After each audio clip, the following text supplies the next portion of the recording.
My conversation on the 15th with him was, as I testified it earlier too. So he brought you up to speed on the 15th. What he spoke with Hodgson about.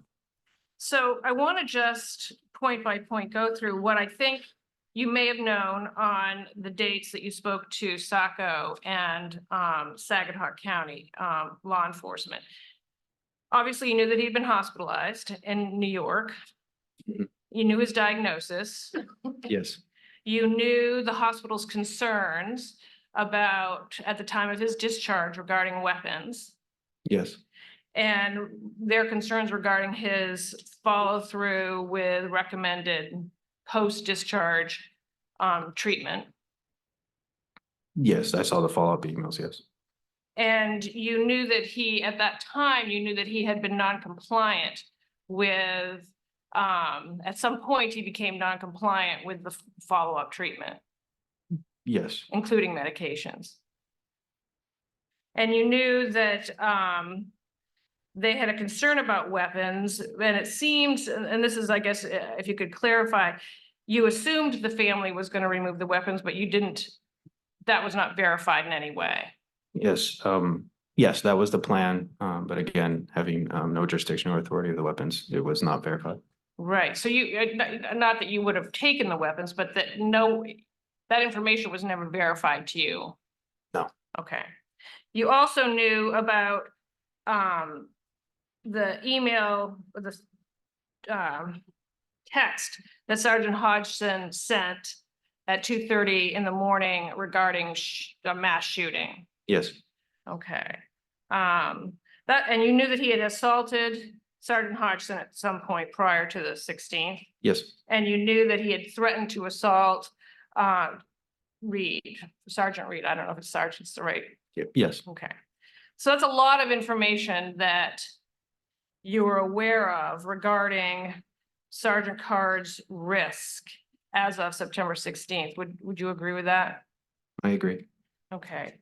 So I guess my question is during your conversations, particularly with Sergeant Schofield, the way I read the transcript of those conversations was that, look, just check if he's breathing, check if he's alive and well, document it, and call it a day.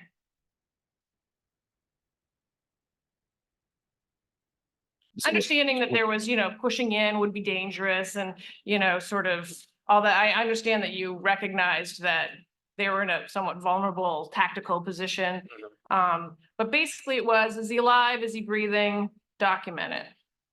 That was what I would request a check well-being. I mentioned obviously in their documenting that we were looking for them to do that, but ultimately I wasn't looking to tell them how to do their job or any follow-ups or what their procedures were.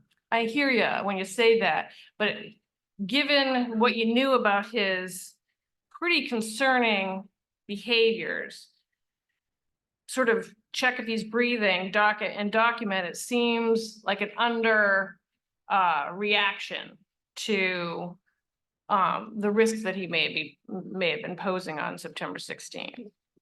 It wasn't my intention to downplay that. It was just the conversation that I was having with the deputy. That was what the conversation led that way. And I can say that at those specifics things that weren't in the transcript weren't brought up. You didn't share any of those risk issues with, let's say, Saginaw.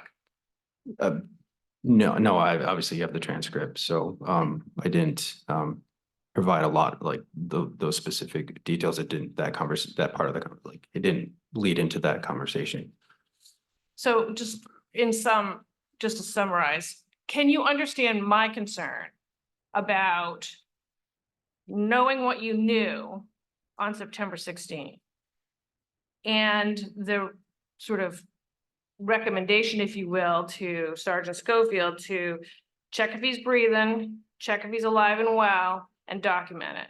Do you understand that there's a disconnect there in my mind? Can you understand that? I can understand that's your understanding of it. Yes. Thank you. Yeah, Jeff. So you spoke to Sergeant Card in the afternoon of Friday the 15th, correct? Correct, By telephone. correct, He told you he wasn't coming to battle assembly. correct. And when did you tell First Sergeant Moat that Sergeant Card wasn't coming to battle assembly?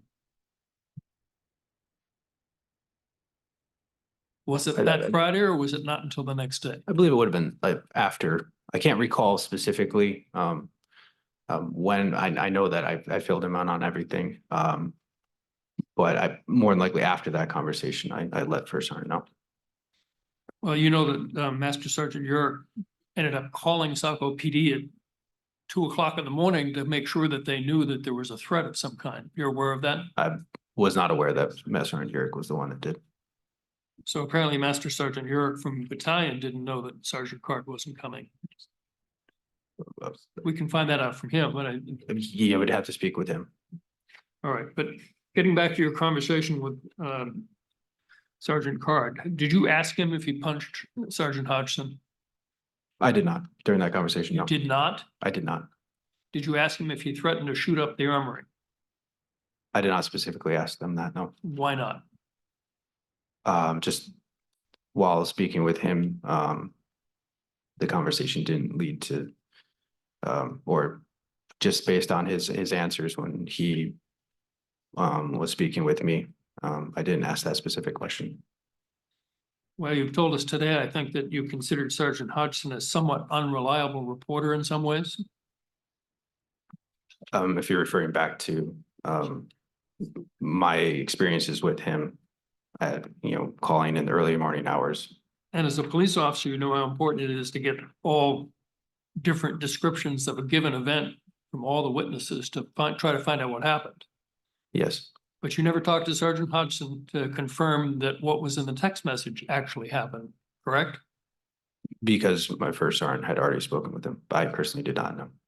And you didn't talk to Sergeant Hodgson, Sergeant Card, rather, the only other person in the car when this happened. You didn't talk to him about what happened in the middle of the night. No, I did not in that conversation. No. Now, I think you've just mentioned again that in some ways Sergeant Hodgson was unreliable, and you told Saco PD that in that recorded conversation. As a matter of fact, isn't it correct that you brought up the question of whether or not Sergeant Hodgson was drunk when he sent the text message? I obviously could not verify that during that. What I was referring to is what I've spoken with earlier. But Sergeant Hodgson is the member of your unit that you relied upon to facilitate getting the guns away from Sergeant Card. You relied upon him for that Yes, and relied upon him to communicate with Sergeant Card's family to ensure that it was happening. yes.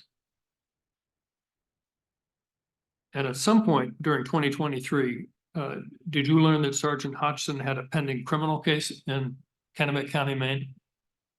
Yes, I was aware of it. And that had a bail condition that he was not allowed to have firearms or dangerous weapons? Yes. So how was he supposed to facilitate the removal of firearms if he couldn't have access to firearms? Isn't that kind of inconsistent? Well, he was making the coordinations with the family and the family agreed to remove the weapons. Pardon me? He had made the coordinations for the family to remove the weapons, and that was the agreement. So just a couple of more things. This form that you're supposed to sign as the commanding officer to show that you understand the results of the evaluation and what you're supposed to do. Which form are you referring to, sir? I Is it think it's the form 4856. The counseling form? Yeah, counseling form. I think you told Mr. Dilworth you never actually got that until after the shootings. Yeah, due to my computer access being down, I didn't. I didn't hear that. Speak up. Due to my computer access being down over the summer, I didn't get that till after. But it was sent out in July. Correct. But you got all these other memos from the medical providers over the next few months. The Right. emails, yes, sir. That's the one you didn't get? That one I can, as I testified earlier, that's, I didn't get that till after. And finally, did Sergeant Card get an unsatisfactory for his non-appearance at Battle Assembly in September? Yes, I believe, And yes. that would have been another letter sent out like the one that we've received for October, telling him these are the consequences of your failure to have a justified absence. He got that letter by certified mail? Should have been sent to him, yes. So he was already on notice that his career was in jeopardy. Well, I don't necessarily say that a U letter is in jeopardy. It just means that it's just letting him know that he has that amount of unsats and that there's potential if he continues. And is that, I know it's sent out certified mail, is it also emailed to the serviceman member? No, I believe it's just certified. Just sort of, all right, thank you, Mr. Chair. Any other questions? Yeah. Captain Reamer, are you familiar with the psychological health program that the Army Reserve has? Yes, become more familiar with it, yes. And that offers behavioral health services to soldiers and family members who need them, assists operational leadership through command consultation, counseling, and other resources for reservists, families of reservists, command. Is that correct? If that's what it lists in there. And you've indicated in your testimony this morning that it was very difficult to supervise those under your command when you were not in a battle assembly, because you have no control of them, and that following up on any behavioral health was difficult for that reason. Is that correct? It is a challenge, yes. Isn't it the case that the behavioral health program is available to assist commanders with exactly that sort of thing? Yes, And did you at any time call or speak with anybody with that program to assist you with following up on Sergeant Card's post-discharge plan? no, I did not. Now, you've indicated in response to Mr. Douglas' questioning that you don't believe you downplayed the gravity of Mr. Hodgson's text that you and Sergeant Moat received on the 16th. Is that correct? Correct. Isn't it the case that in your meeting with the Saco PD officers that you represented that Sergeant Hodgson was not the most credible of our soldiers? That's referring to what I testified earlier about my experience with him. Did you believe the credibility of the comments he made in the text that you received? We took it seriously, yes. So he was credible from your standpoint with respect to those allegations. We took obviously that threat seriously. Then what was the point of your sharing with the Saco Police Department, the fact that he wasn't the most credible of soldiers? Again, it was to refer back to our history of him,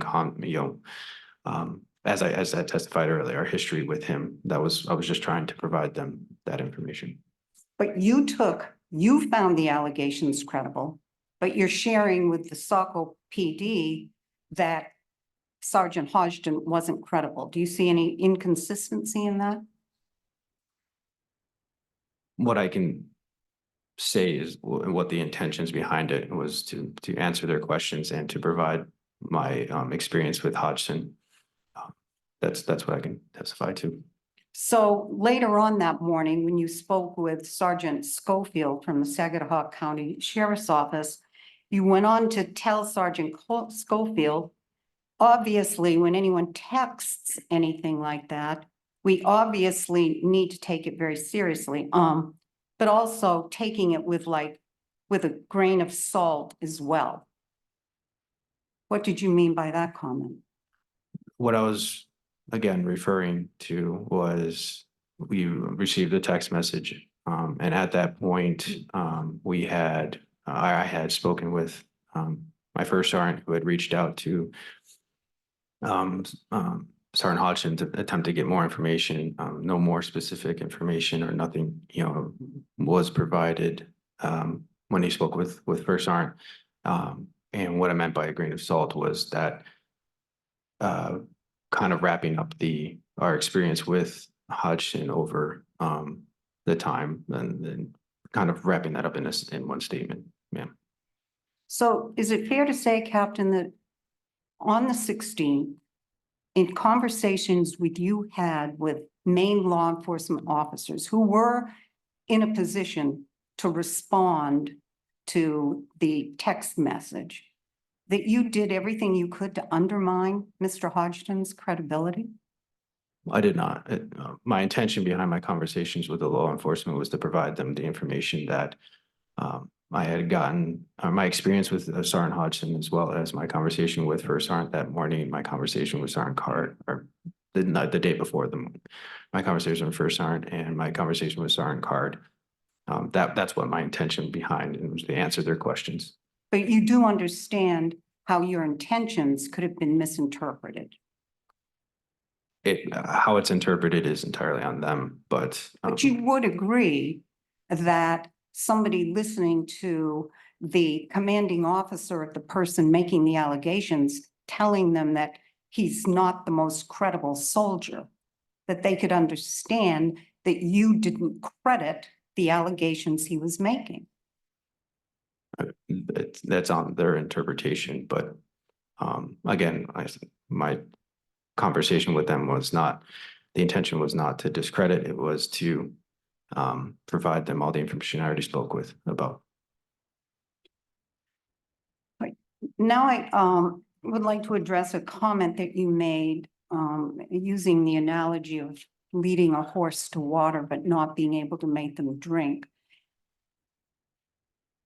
And you said ultimately it comes down to whether Mr. Card wanted further treatment or not. What do you understand your responsibility of commanding of a commander of these troops to be, Captain? To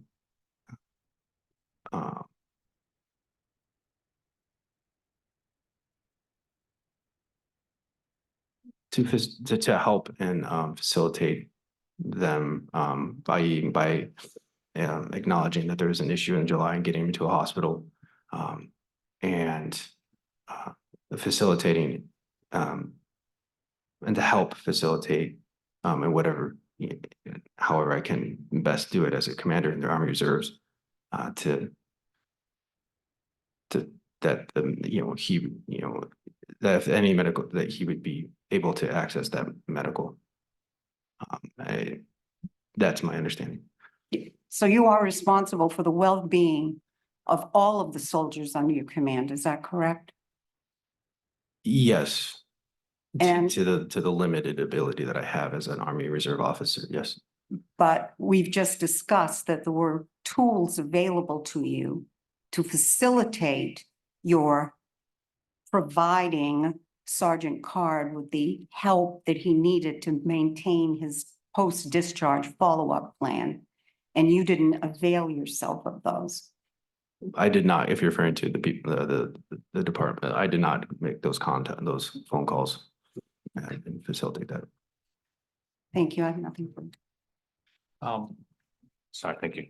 So, and that just helped me kind of appreciate how you're thinking. So when you are in a reserve and off the battle assembly time and stuff, how do you interact with you soldiers, the people on the service member under your command? Because they're technically not under your command, it's just saying, because they're reserve, but yet are you talking about as a civilian, or are you talking about as part of law enforcement because of your background? How do you wear multiple hats? This is what I'm saying. Maybe kind of easy way to try to say it.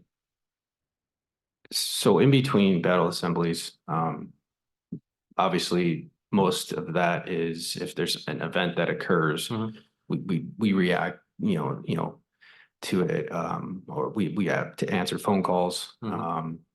That in terms of, you met multiple hats regarding to my law enforcement part. I tend to, as more of a just kind of use that hat as just my knowledge and experience. That's what I'm like bouncing that hat, I guess. If it's in between, in between battle assemblies, it's basically by phone call.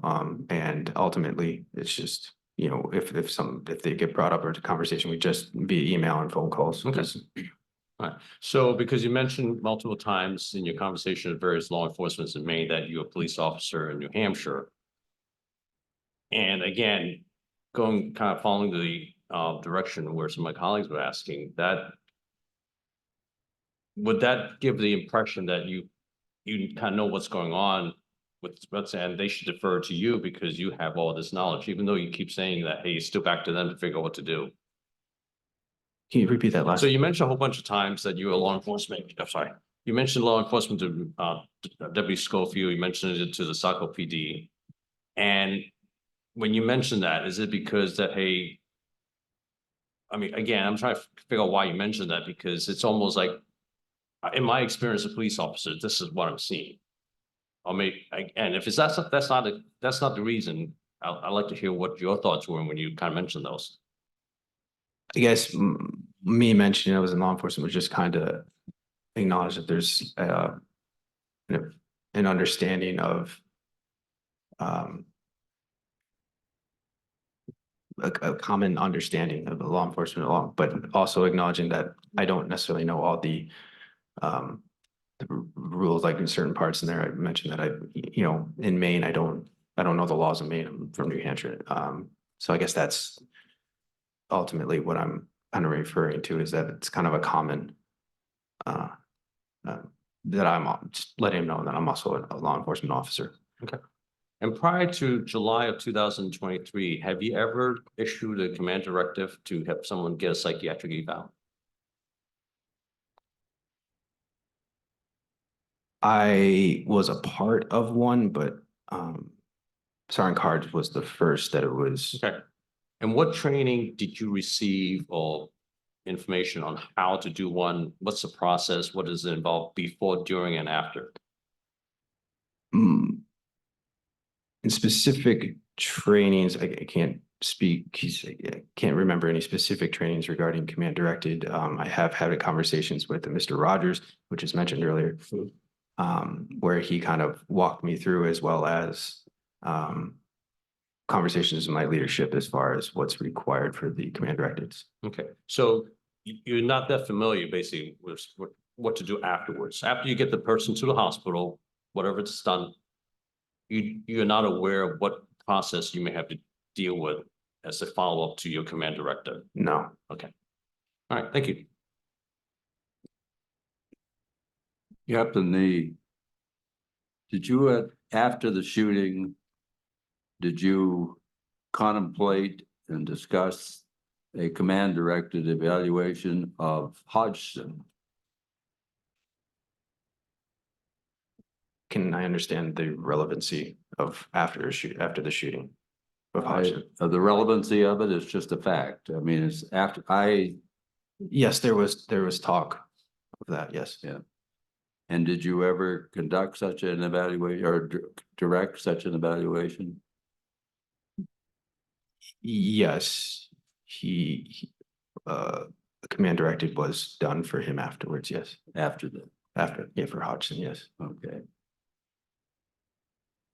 What was your purpose in doing that? Just, honestly, it was a kind of conversation with my leadership, and with all the events that transpired,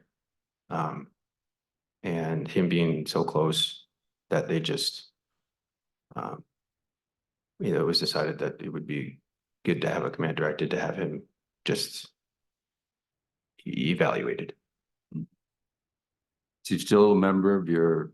Yes, he is. I have no further questions. What is the status? Should we suspend? Do you have someone short witness? Okay. Okay, I believe we're done with you, Captain Rimmer, and so you're excused from the subpoena and free to return to New Hampshire. Just for the record, I've actually never received that second subpoena Oh, for this. I don't know where it ended up going, just for the record. I Well- never actually received that, but it's out there floating, yeah. Well, it's here, out here, there floating in the internet somewhere, so, fair enough, sir. okay. All right, Thank you very much. Oh.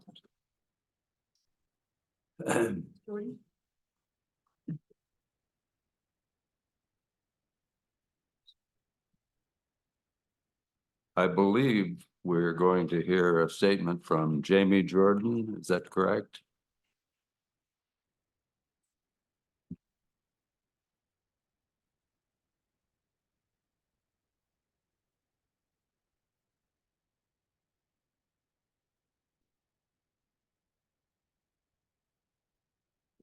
And I would also say that we are done with the court reporter as well, but not with the ASL interpreters.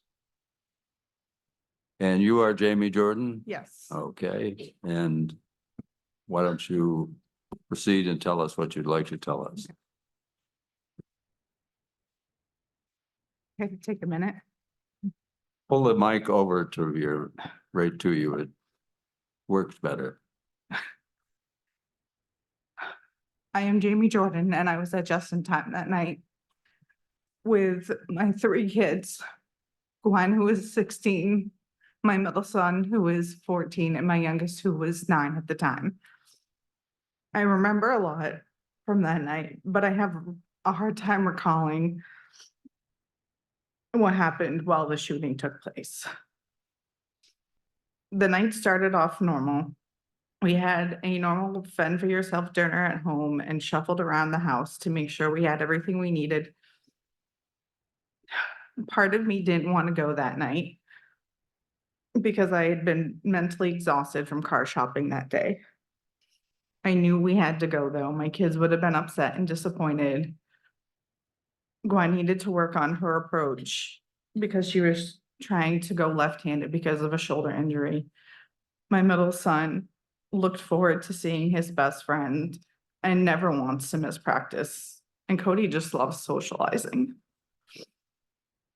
When we arrived to the bowling alley right before 6, we were greeted by Thomas, who always greeted us with a smile and paid for practice. Thomas felt bad. He said, "I know you're supposed to get a discount, but I just can't figure out how to do it yet in the system." And I said, "That's not a problem. I know you'll eventually figure it out." Thomas and Cody goofed off like they usually did. Then we made our way to the lanes. Normally, the older kids practiced on lanes 15 and 16. Normally the older kids practiced on lanes 13 and 14, while the younger kids bowled on 15, sorry. The older kids were normally on 13 and 14, and the younger kids were on 15 and 16. That night was different. There was a group of adults bowling on lane 16. That night's practice, the older kids were on lanes 11 and 12, and the younger ones were on 13 and 14. The bowling alley was quite busy that night.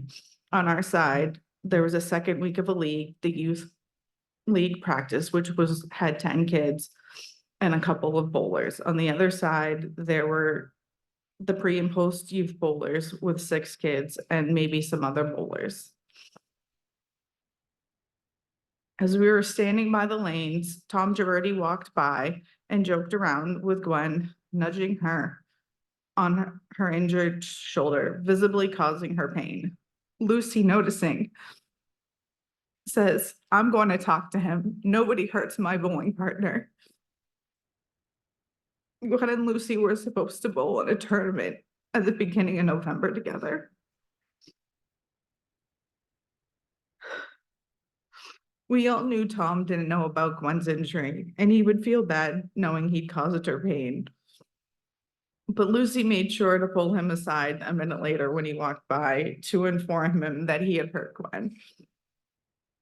You could tell he felt bad about it. He apologized and gave her a hug. They went right back to giving her crap because that's just the relationship the two of them have. They were always giving each other crap. The kids went to their lanes and I sat at the end of the table in front of Cody's lanes, which was 11 and 12. Bob wasn't around when we got there. He was on the other side of the bowling alley with the pre and post bowlers. Lucy helped keep an eye on the practice kids while Bob went back and forth between the two sides until another coach showed up. I didn't pay much attention to a lot that was going on around me that night after I sat down table. I remember a few things like my daughter being her normal pain in the butt self and shoving her wallet and headphones into my jacket pocket, another bowling mom's conversation with their kids, and Cody was bowling really well that night. He was actually really focused for the first time in a long time. Cody had been known to wander off while bowling. Normally, you could either find him fooling around with Thomas in the arcade or at the pool table. I'm forever grateful that he actually stayed where he was supposed to that night.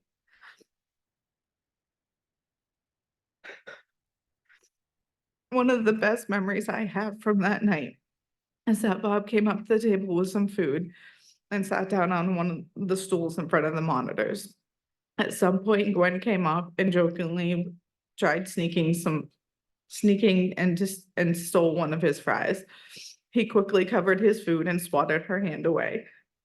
He then got up and sat down next to Lucy. A few minutes later, Bob called Cody over and gave him a fry, knowing very well it would get Gwen's attention and upset her. This is the last memory I have for the shooting.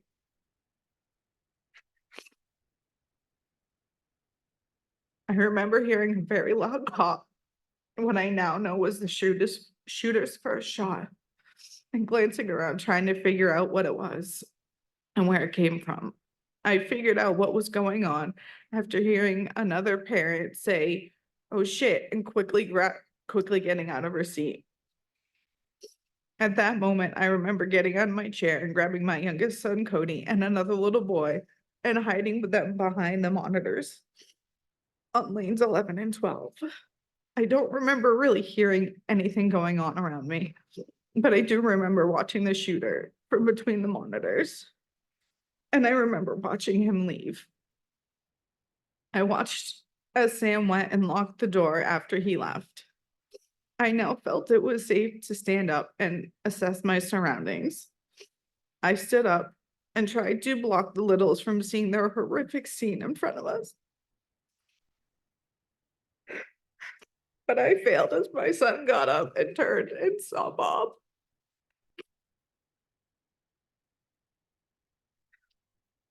I quickly turned him away and found my other two kids. I told the three kids and the little boy to go out back, and then I was gonna stay and call 911 and see if there was anything else I could do. After I called 911, I remember looking around and realizing that there was nothing I could do. It was too late.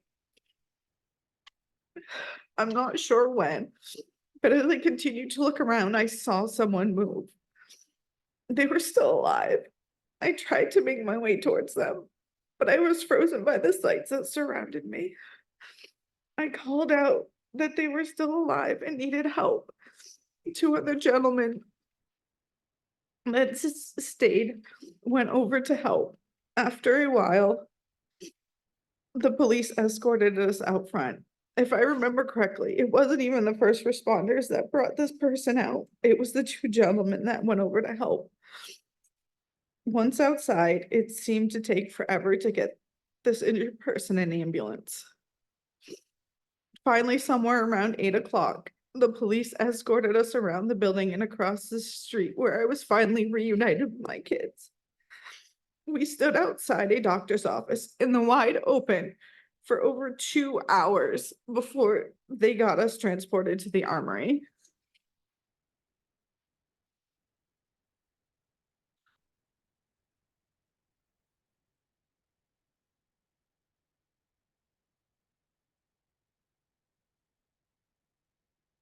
in your meeting in Lewiston, Tammy mentioned that there had been survivors that were forgotten, and my kids and I are some of those.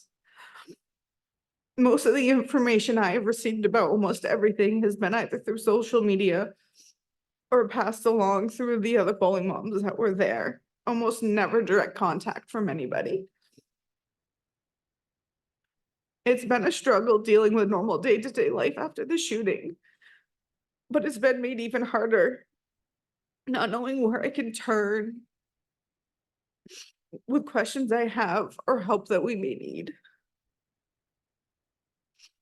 Through all of this, my heart breaks for all those that are involved. Most of all, my 3 kids and the other 15 kids that were there that night. 18 kids whose lives are forever changed. 18 kids who lost a part of their innocence that they can never get back. And as most of us all know, one of those kids didn't make it.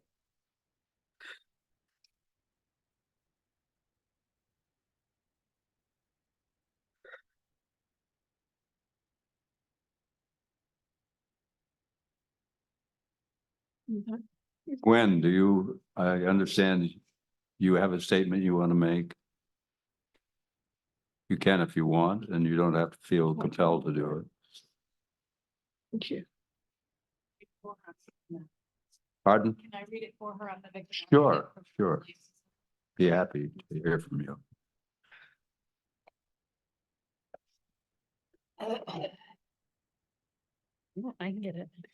My name's Joanna Stokinger and I'm a victim advocate with, Pull the mic over in front of you. my name's Joanna Stokinger and I'm a victim advocate. Can you just? Yes, yep. I'm getting pretty good at that, actually. I'm an advocate with the Resiliency Center. October 25th was just a normal Wednesday night bowling practice with Bob.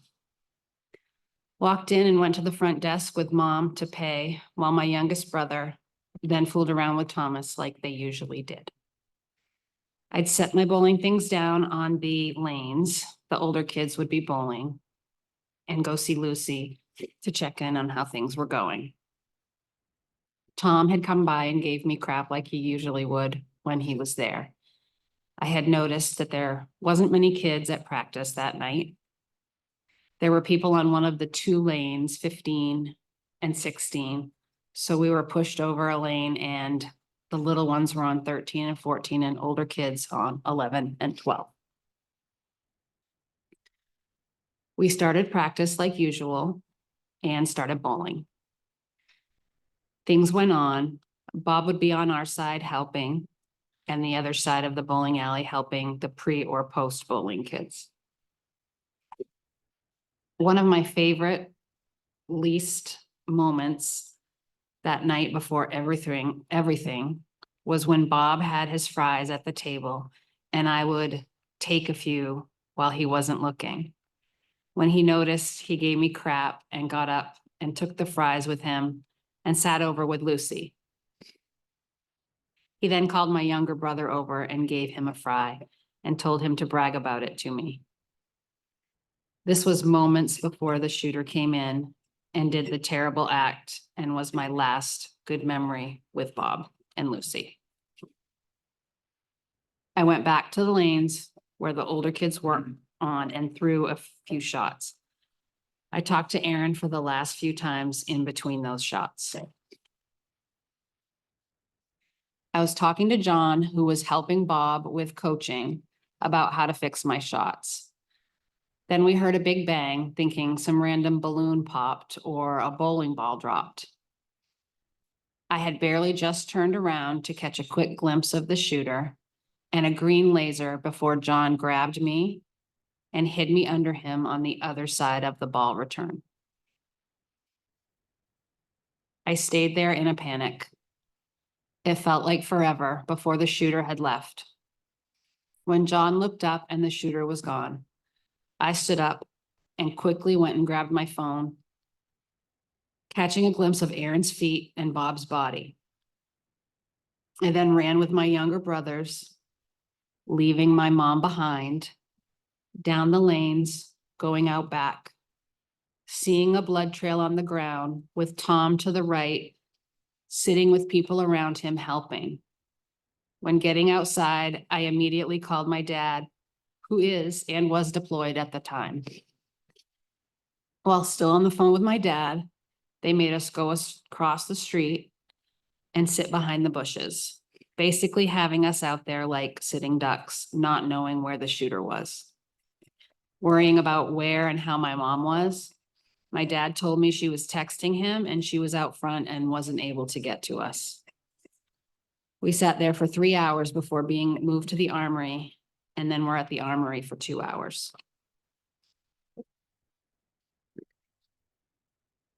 Thank you very much. Are there any questions or comments? I would just say for my own purposes, that the contrast between the normal night that you would spend and the horror of the night you spent is clear. And the need for help is clear. We've heard nothing but good things about the victim witness advocates, and we're pleased to see that have made contact with them. And we share your tragedy, but obviously can't share it as real as you have lived it. So, any other comments from anyone? Thank you for being here. Yeah, thanks. Thank you very much for being here. Okay, we'll suspend for lunch. Is that the plan? So we'll be in recess for an hour, so we'll resume at 1:30.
Are we on? Is the Yes. It's on, good. Next, we'll hear from Dylan Harvey, and Mr. Harvey, I apologize to you. You never know how long people are gonna go in these things, and we appreciate your willingness to wait and to be here with us today. So please proceed and tell us what you'd like us to know. Thank you for having me here. I wanted to just verify, first thing where I was involved in the shooting, what it is that you guys would like to kind of get from my testimony. I have a write-up of everything that I went through. I know that I had sent that over. We've received that in the past. Okay, I wasn't sure if that's something that you guys had read or something that I Yeah. needed to go over again. No.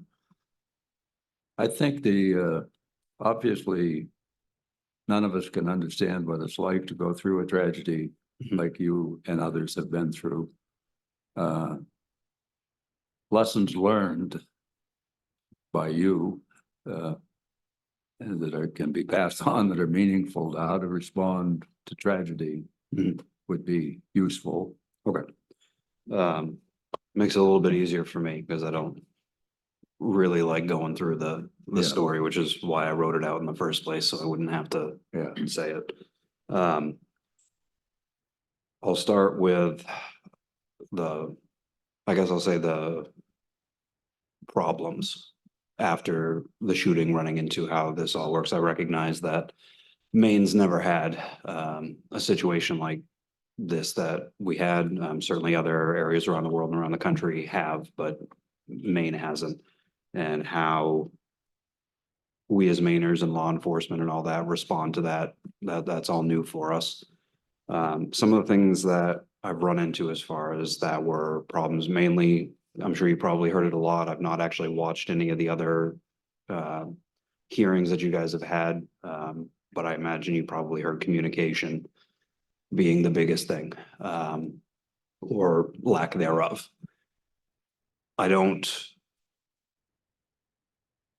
The night in question, I don't have any issues with how police handled things, how anything when that was all a hectic situation. I think everyone did the best that they could from what I saw in the moment and handling that. The biggest issues that I faced have come since then. One of the issues that I had, communication wise, was I found out in a news article that we all had victims advocates. That's how I found out about it, was in a news article. To my knowledge, I've never spoken to one. So the news article said victims advocates helped people fill out the forms to get the community fund. I did that all myself. I looked up how to do it. Other than getting the email that said the application's now open, I didn't have anyone reach out to me to help me do this.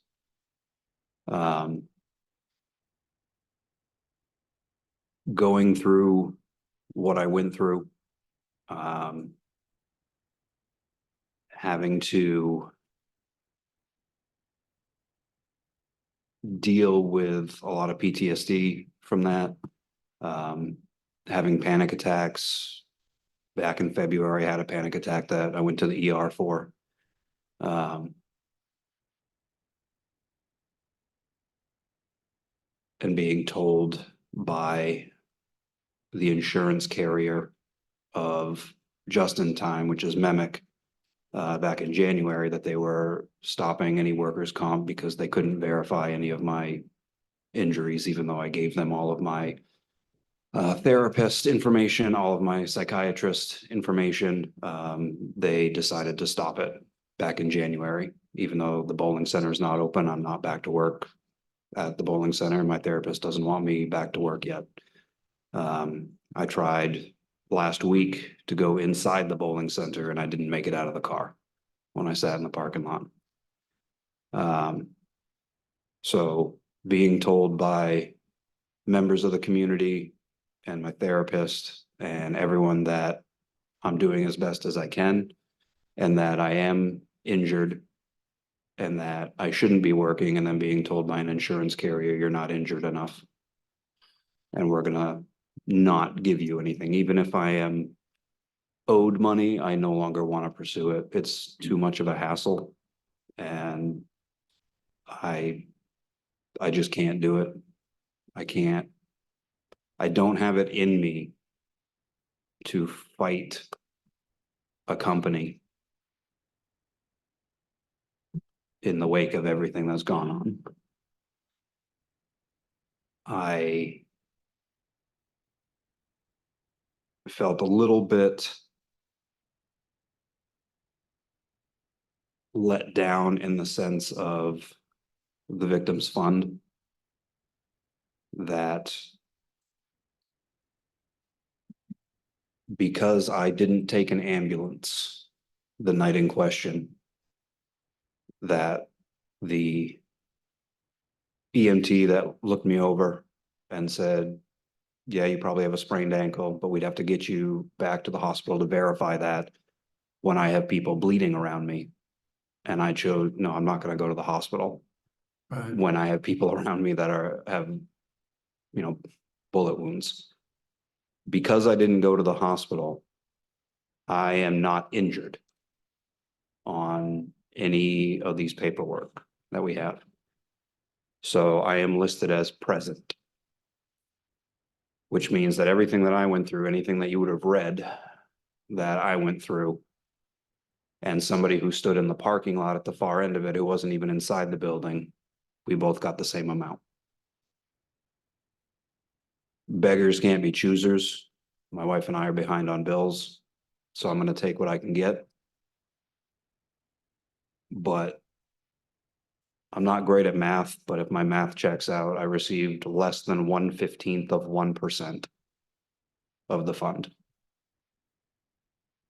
Again, I'm not great at math, but that being said, I hope, and I don't know, because they tell you not to tell people what you got. I hope that the people that lost family members got the majority of it, regardless of what I did or didn't get.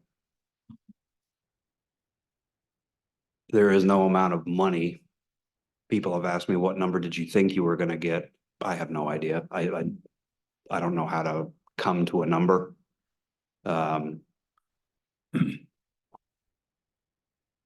But it's the same amount that random Mainers donated to a GoFundMe that my mother created back in December.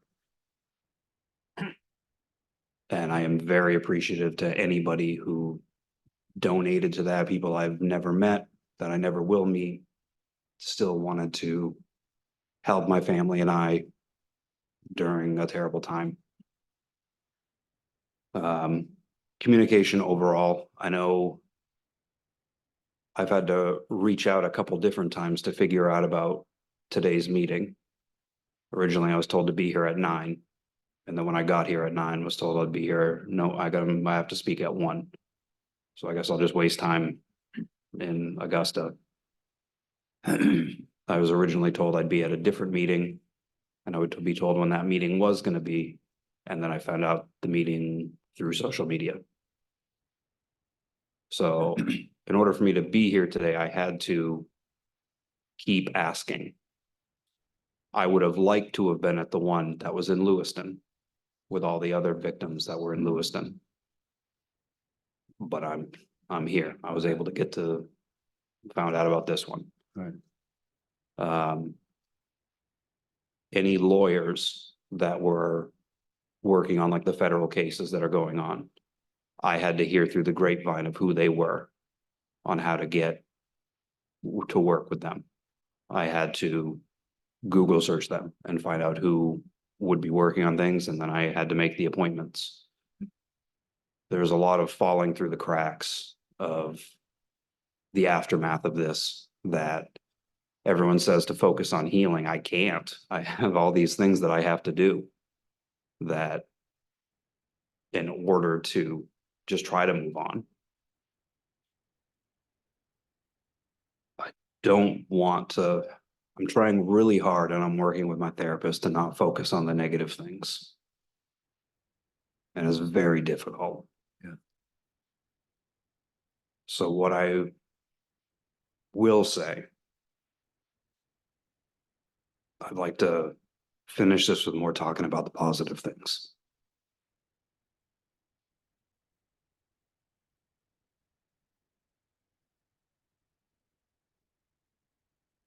So I would like to thank Justin and Sam, who are the owners of Just in Time. They've been very communicative with me. anytime that I want to try coming into the bowling alley. They're trying to work on reopening it. They have a reopening date. I want to be able to go back and help them and work. I just don't know if I'll be able to. But I would like to thank them for everything that they've been helping me with and trying to get back into things. I'd like to thank Shanna at the LA Metro Chamber of Commerce that paid for my family's bills for the month of December. They had funds that I was asked by the Kelly McGillis, who was at the Victims Compensation Department, had given me her contact information. And she helped take care of bills from family and I. I want to thank Anita Bush, who is from the organization Victims First. It's actually based in California. But all I had to do was call her. And she was already aware of my name. And all she asked was, how much do you need? There wasn't any prerequisites for anything. It was, how much do you need? And is there a way I can get it to you faster? They like to send stuff through like apps and all that. I didn't have any of the particular apps that they use, but she overnighted a check to me. I then reached out to her about a month later and asked again, same thing, how much do you need? There wasn't any hesitation from it, and that was very helpful during a time when everyone wanted to know the extent of my injuries. Was I as injured as I said I was? All these forms that you have to fill out and all the hoops that you have to jump through. And there was just an organization that just asked how much I needed. So anybody that donated, like I said earlier, to the GoFundMe, there were some people out there that put money in our oil account. So that way we could make sure we had heat during a time where I just wasn't able to do things. There are random people, again, that I'll never know, that contacted my parents and asked, hey, can I just mail them money? So I felt like I've had a lot more outreach from random strangers than I have from a lot of the other organizations that were developed around this incident. Around Christmas time, we opened the door and there were 2 big bags that just said from Santa, that had gifts for our daughter. They had gift cards.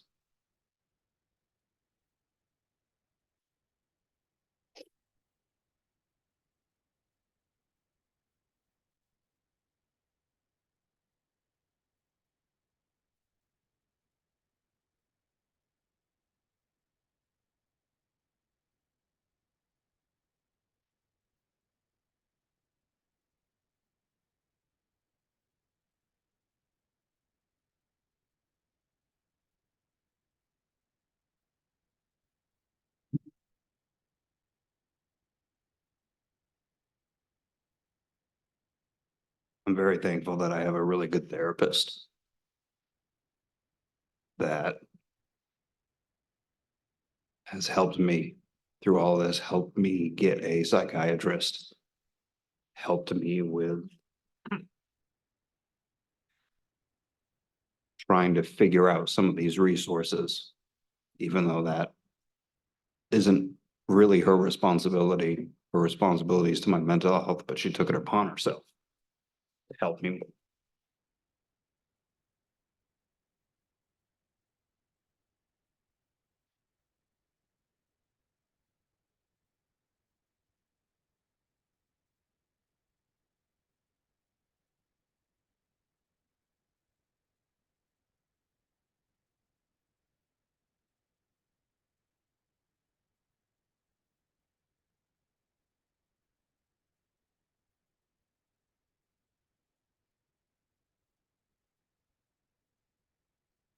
try to stay off social media surrounding things with this. Because I hear and would read a lot about everyone that understandably hates Robert Card and what he did. But I do genuinely feel bad for him because of everything that he had going on that nobody helped him with. Or that maybe he wouldn't allow them to help him with. And I feel bad for his family that's going through this as well.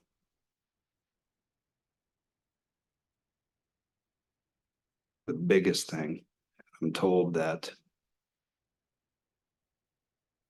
this is survivor's guilt, is that I went in and out of the building a couple different times while this was going on to try to help the boy Gavin and help Tom Gibberti. But I do want to publicly say that I'm sorry to the families that did lose people there, that I wasn't able to help.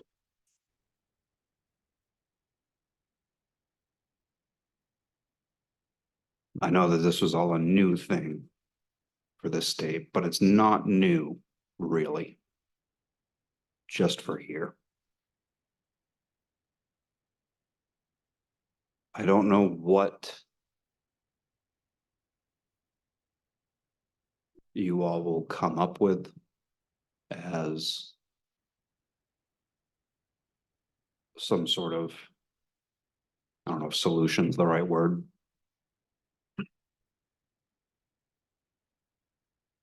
I'm not envious of your position, needing to listen to all of these and come up with some sort of, I don't know, decision or roadmap or something forward. I'm not sure what the answer is.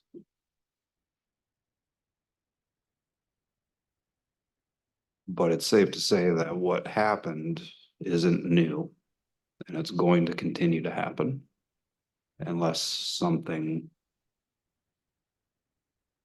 drastically is different. Nothing changes if nothing changes. Thank you. Thank you. Thank you. Yeah, you focus this on our task, which is to look at what before this event, what could have been successful in terms of an intervention, and then what is needed in the event of catastrophe striking as it has, and you are a perfect example of the consequences of that. And we appreciate your being here today, and we appreciate the statement that you gave us previously, which was quite detailed and helpful. So, And I'm okay with being a consequence. I'll take that burden if other people don't have to go through it. well, take care of yourself and your family, and we wish you well. Thank you very much. Thank Mr. you. Harvey, have you been in contact with the workers' compensation system itself? They have employee advocate. So I had originally worked with an individual workers' comp lawyer that I, not from the system, a private one. After going through the mediation phone call that we had and being asked to describe events of that night, which I was not prepared for. And being called a liar twice by the person from Mimic. I asked my lawyer to drop it. I also didn't realize that the owners, Justin and Sam, were going to be involved in it on the Mimic side. I guess I've never been through this process before, so I don't know what's entailed. And I value that relationship more than any amount of thing I might be owed. And I did not want to drag them further into things, given that they're in the process of trying to reopen the bowling alley and everything else that they've got going on. So I I asked my lawyer to drop everything and I'm not looking to start it back up. Life gets complicated. Yeah. Yep. Well, thank you very much. Thank you. We have a 2 o'clock Zoom with the medical examiner, but we'll hear from the ASL interpreters.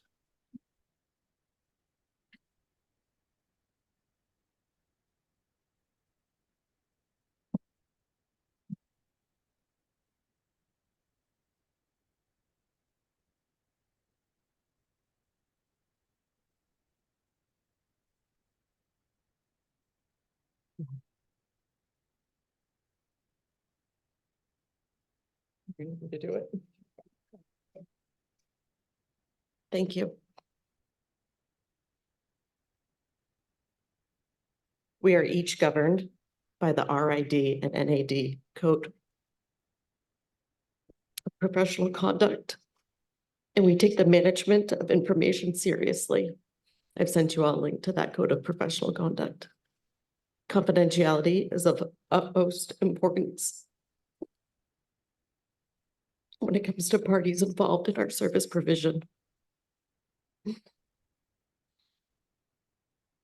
In the case of October 25th, 2023, we're presenting this report to you as a collective effort to help improve the census understanding of interpreters as first responders and with the explicit permission of the deaf individuals we served that night.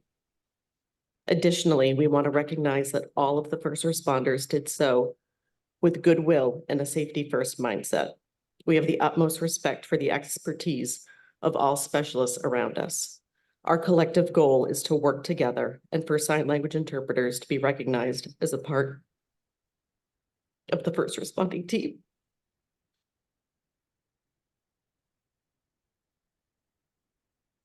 On October 25th, the news of an active shooter at 2 locations in Lewiston was widespread in the media. Many members of the deaf community reached out to one another, sharing the information they learned from other deaf community members. The news of how many deaf cornhole players were impacted, initial reports on some of the deaths, who was currently receiving medical attention, and who is still accounted for reached many within the deaf community in a short period of time. Text messages from several interpreters, unaware of deaf involvement, came into the agency in Maine that is responsible for on-call emergency response interpreting statewide. They were offering interpreting services should there be a need. Concerns within the interpreters mounted with the recognition of the impacted cornhole players that had many deaf cornhole players there. The interpreting agency was made aware of deaf involvement through local interpreters. As the news continued to unfold, after the shootings, the on-call schedulers initiated contact with local hospitals and ambulance companies. Upon identifying treatment locations, the agency dispatched a team of certified interpreters to provide on-site, in-person interpretation services. Working alongside first responders, these interpreters gathered information to locate the other deaf individuals, aiming to ensure they had effective communication access. Approximately 3 hours after the shootings occurred, the first interpreters arrived in Lewiston. If proper communication access protocols were followed, interpreters would have been there in less than an hour. Upon arrival in Lewiston, the experience of the interpreters varied depending on the location. At St. Mary's in the Armory, interpreters were allowed to enter and provide in-person language access. However, at CMMC, the outside security guard informed the interpreter multiple times the hospital was on lockdown and not accepting anyone. Even after presenting a medical interpreting badge and providing the name of a deaf patient, the interpreter was still denied entry. Despite repeated attempts, access to CMMC was not granted.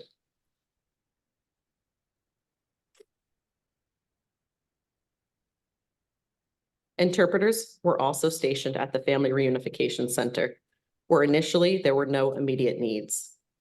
To allow space for those requiring the attention of first responders, one interpreter offered their cell phone number to a social worker, ensuring they could be contacted if necessary. Upon discovering that news broadcasts were occurring without interpretation and another live broadcast was scheduled to occur, a certified deaf interpreter was dispatched to join the other interpreter already stationed at the Family Reunification Center. However, the reporters proceeded with the broadcast before the certified deaf interpreter arrived, unaware of the direct and indirect impact on the deaf community. The team convened at the Reunification Center to record and share an interpretation of the latest news update on their personal Facebook page. They remained prepared to interpret any further briefings. The objective there was to ensure that the deaf community received accurate and timely information alongside the non-deaf community. Throughout the evening, interpreters worked to provide in-person language access where permitted, while also checking in with each other for safety.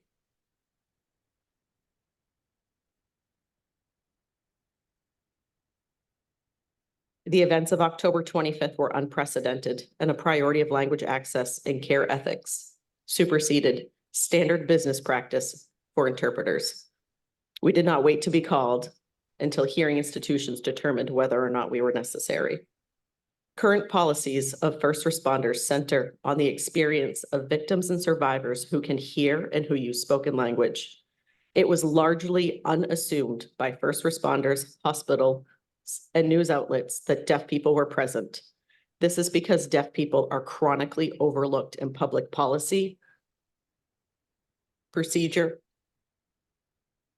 and public safety practice. To assume that deaf people are not present in spaces is to continue to practice the social erasure of deaf lives. These words are not intended to point blame at individuals, but to educate everyone on the importance of inclusive practice. That night, everyone was doing the best they knew how with the tools they had. Hearing individuals have been socialized to assume that everyone we encounter in public life can hear. It is our collective responsibility to change those assumptions. Instead of assuming that deaf people are not present in spaces, start building public response with the assumption that deaf people are there. This practice will benefit everyone.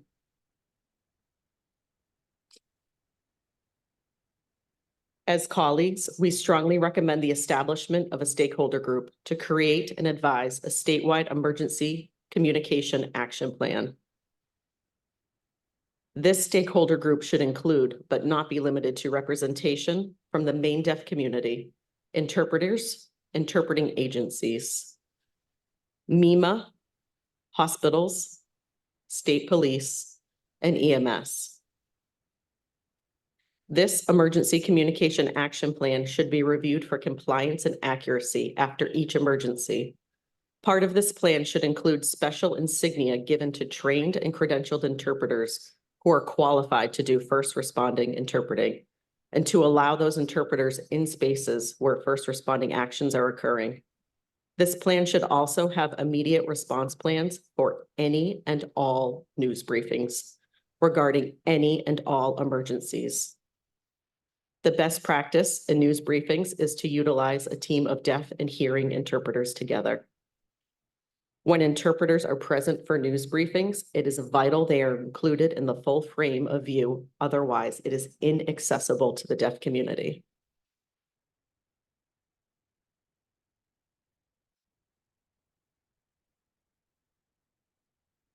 The emergency communication action plan should include visual tactile considerations in the first response. Default auditory-based approaches are not accessible to everyone in crisis, including deaf and deafblind perspectives, and designing visual tactical approaches, such as how to appropriately interact with deaf and deafblind people in crises using visual and tactile methods, can serve as a collective benefit to public safety and policy.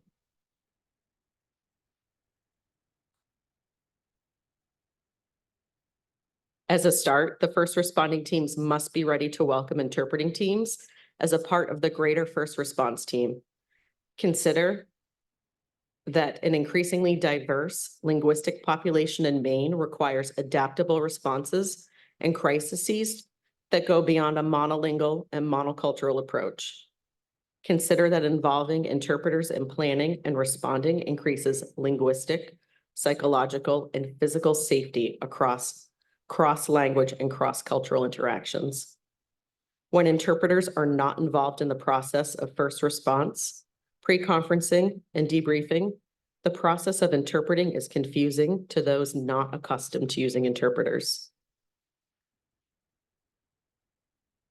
Further, it creates scenarios where EMS, health providers, and law enforcement don't understand the role of interpreters, and interpreters do not understand the policies and procedures of the EMS and health providers along with law enforcement.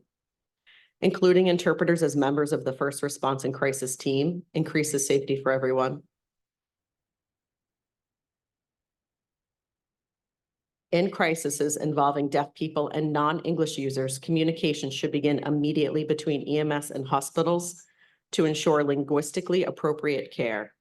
Due to the global shortage of interpreters, EMS and hospitals should create strategies to get linguistic access on the scene as soon as possible.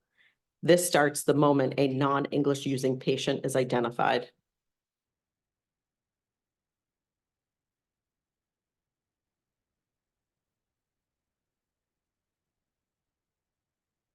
Hospitals should be prepared to develop policies to share communication access and in-person resources with other hospitals in the event of a crisis such as this. In crises where video remote interpreting is not reliable, possible, accessible, or badged interpreters are unavailable, hospitals should have backup plans for in-person interpreters they will permit on the scene. Despite October 25th, empirical evidence shows that hospitals continue to subject deaf patients in critical situations to non-preferred and inaccessible methods of communication, such as video remote interpreting. A final suggestion to improve healthcare access is for leadership of major hospitals in the state to be brought together to meet with deaf-friendly mediators to listen to and understand deaf stakeholders and the necessity of language access. Major harm continues to be caused from medical institutions. Institutional apologies and reparations must be considered. Thank you for your time and thoughtful consideration. We look forward to working alongside stakeholders to develop clear communication plans, including interpreters, as a part of the first responding team to ensure that our Maine deaf community has equal access. Thank you very much. We have a scheduled appointment for a Zoom conference at 2, which we probably should go to. Is that Thank you. In your suggestions, I'm glad we have them in writing, because they're very helpful moving forward. One quick thing, there's a national organization, National Voluntary Organization for Disasters, NVOAD. And you should get in touch with them to find out who the main rep may be, because their goal is to focus on human services after major incidents, include disability, because this has been discussed for a long time, not just hearing impairments, but also physical impairments, other things that come up. So it'll be a good resource for you to connect with, who can identify other people you can also link to help boost up the local. Thank you. Could you tell us which one of you is which? I'm Amanda. Okay, great. Rebecca, thank you very much.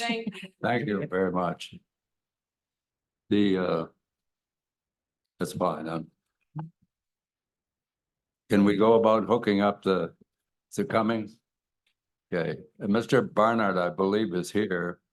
We have a scheduled Zoom meeting. We'll get to you as soon as we get through that. And we appreciate you being here. And we apologize for making you wait, but schedules don't always run the way we want them to. So we'll get to you. Thank you.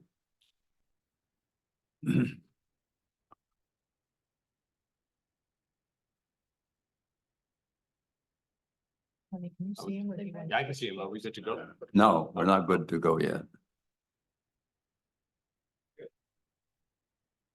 Thumbs up. I think Dr. Flomenbaum, Hello, can you hear me? I can hear you well. Can you hear and see me? I can't hear him. You can or cannot? Hello? Can you hear me now is the favorite expression. Yeah, we need to be able to hear We're unable to hear you, so just a minute. Hello, hello. There testing. you are. There you are. Thank Okay, you very much, Doctor. you're welcome. The Dr. Nug will lead off with some questions for you and we're very happy to hear from you. Thank you. Good afternoon, Dr. Fulmerbaum. I don't know if you can see me. Can you see me? No, I cannot. Okay. I don't know if you can see any member of the panel. Now I see the panel. I see the whole panel. Okay, good. So again, I'm Dr. Ng. Thank you so much for making time available to speak with us. So can we start with your full name and your most recent title, because I understand you've left the office, and and also when you left. Okay, my name is Dr. Mark Flomenbaum. I've been chief medical examiner for about 10 years and was retired officially at the very last day of last December. I'm Okay. currently retired. Well, thank you again for being here. Can you tell me a little bit about your background as a medical examiner prior to your role in Maine? I received my board certification in forensic pathology in 1993. I think I started training in 91, maybe 92. I stayed in the office of New York City where I did my training for 14 years, rose to the level of first deputy chief. I ran basically the cleanup of 9/11 in all of New York. I then moved up the coast to Massachusetts, became chief there, was appointed, and then that did not last more than a couple of years, went back to hospital pathology, and went up to Maine to become deputy chief, lasted about a year and a half, and then the chief then retired. I took over as chief. It was a 7-year appointment. It lasted about 9.5 years. Okay, all right. And can you roughly remember when you were notified of the shooting in Lewiston? It was on the Wednesday evening that there was going to be a lot of bodies coming into our office. Okay. And what was the initial response from the Office of Medical Examiner? Because you were talking about multiple scenes. So how did you respond to that? Our investigators were picking up the calls from the switchboard. They did inform me and they informed the deputy chief, who was on call then for going to scenes. And we were prepared and ready from the initial moments to be there when necessary. In the meantime, we had our office trying to organize and prepare for a large influx of bodies. Okay. And how did you coordinate with the Maine State Police regarding victim identification as well as the notification of next of kin? Maine State Police were basically telling us what they knew and specifically informed us not to let families know who was being about the identity status. And although when the bodies did come to our office, mostly that or evening or the next morning, we knew the identities of all the people, but the state police specifically asked us to forward all those calls to them, and that we normally do make those notifications should defer to the state police. So we did. Hold on. Yeah, sorry. Yeah. Just about to choose. The question as to whether we have the ASL going, we have it on this screen. The question was, because at one point, one screen showed just the doctor and not the interpreters. Can we confirm that the live broadcast was still? Okay. It's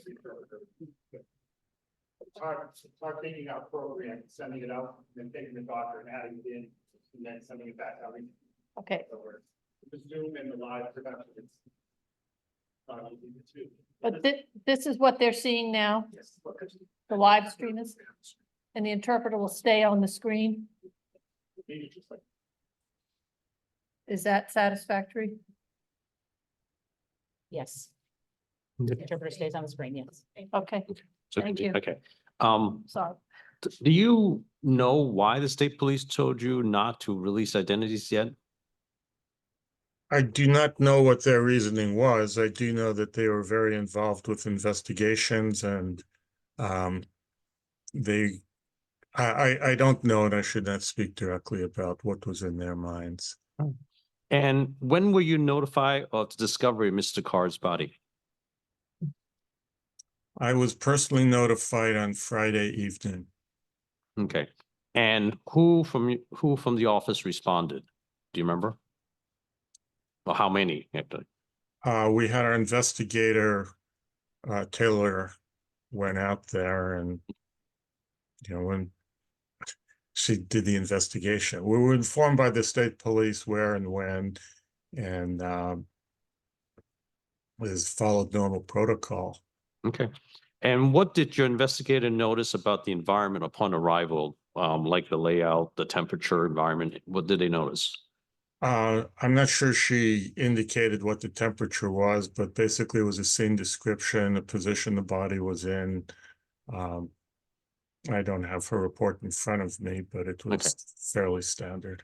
All right. And were you at the time, well, I mean, the investigator or later on you able to identify estimated time of death for Mr. Card? Well, that was and still remains a very controversial topic. The basic answer is time of death, you know, legally is declared when the body's found. Biologically, there's always a huge range. And in his case, it was more complicated than normal because of the way he died. Okay. So what was a close estimate like in terms of, oh, we lost him. Did we lose him? Oh, okay. What observation did you use to make that biological time of death? I mean, I first said it's going to be a rough estimate no matter what I say, and indeed it was. There are things we look for to determine the span, including whether rigor mortis is set in, it's a stiffening of the body, whether lividity is present at all. If it's present, is it blanchable or fixed? That's basically the blood pooling after death. We look at the corneas to see if there's clouding, and we look for whatever is you know, anything else that we feel might help. okay. Now, The screen is no longer showing Dr. Flomenbaum. he's a very tiny, at least in this small, but not that one. Not that one up there. We're keeping the interpreter on the screen. But. Oh, there it is. There we go. Should I continue? Okay. You mentioned the clouding of cornea. In the report, it says his cornea was clear. So does that tell you anything or hint at anything? Yes, that pushes the estimate to the sooner and fewer hours rather than longer hours. Okay. And what about stomach and bladder content? Does that also help with figuring out some time ranges? Almost never. Some people at death, their bowels will empty in either direction. Others, it might go through reverse peristalsis. I'm not sure what I indicated was in his stomach, but it would indicate his last meal, and it would not say when by any means. All right. And we did some looking, and the temperature range for that 3 days was roughly between a low of 38 at night to even a high of 83. That's a 50-degree temperature variance. And how would that impact your estimate of time as well too? Does it, and then also him being in a trailer as well? That could complicate it even further. We don't know what the temperature was at any one of those points when he was alive or dead. Okay. Had it been dead with a very high temperature, I would have expected a little bit more decomposition or a little bit more changes in the body to indicate he'd been dead longer. Okay. It's all I had to go by was what I saw. Okay. And can you describe the nature of the injuries to Mr. Card? As best as you can. It was a suicidal, which means a direct contact gunshot wound to his head. Mhm. It was a very powerful weapon, so it caused an awful lot of destruction. It went into the right temporal side of his head and exited the left temporal side of his head. Okay, so your cause of death, I saw in the report, is gunshot wound to the head, correct? And then the manner is suicide. Yes. Okay, and I think there was something about you finding some indentation on the head, Indentation? like where the gun was or something like that. Was that? Oh, no, it was basically a description of the wound injury, the wound Okay. path. Okay. Basically to justify my calling it a suicide. Okay. With direct contact. And in your report, you also described the empty heart sign. So can you describe a little bit what that is? Yes, it's fairly rare, but not at all uncommon. When there is a lot of sudden pressure, usually to the part of the brain called the brain stem, which is a little farther behind where the bullet path went. But when the bullet went through the head, there was a pressure wave, which evidently put a lot of pressure in that particularly sensitive area. Mhm. And when there is a lot of pressure in that part of the brain prior to death, it almost sets off a last moment, like a spinal shock, but it's not the spine, it's the brainstem. What the shock is doing is basically opening up channels in the blood supply to allow capillaries, which are normally kept closed, to now open. And I'm going to stop a second. You are a physician, but the rest of the panel might not be. The body normally has approximately 10 times as much capacity for blood as it has volume to put through. Therefore, at any given moment, 90% of your capillaries are closed down and the body is shunting blood to where it needs it at any given time. In some types of shock, perhaps septic shock and often spinal shock, some types, all the capillaries open at once and then there's not enough to provide functional circulation. What the empty heart sign is an indication that the blood that should normally be circulating, that we should find inside the heart or surrounding the organs, is just not there. It goes into either the bone marrow or the other capillaries, and it makes it very difficult to draw blood for testing. It's a very clean autopsy in that you don't have a lot of blood dripping because there just isn't much. There certainly is bleeding along the path of the injury, but the rest of the organs below the neck appear anemic. Okay, so because of the nature of the bullet and the weapon he used and the contact, his suicide happened to occur with this empty heart syndrome or sign. And because of that, there was essentially no lividity, which is one of the markers we'd like to use in order to help determine time since death. So I did not have that tool available to me because of the nature of the injury. And that's commonly, you see that with people who died from gunshot wound to the head. Not commonly at all. If they're Okay. using high powerful rifles or something which causes enormous amount of pressure to that one area.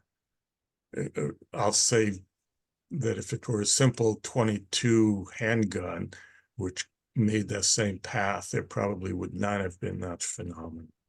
It's the shock wave of the power that came out of that weapon. And was the toxicology done And if so, what were the results? Yes, toxicology was performed, and I actually think I could pull that up on my screen if you give me a second. Here it is.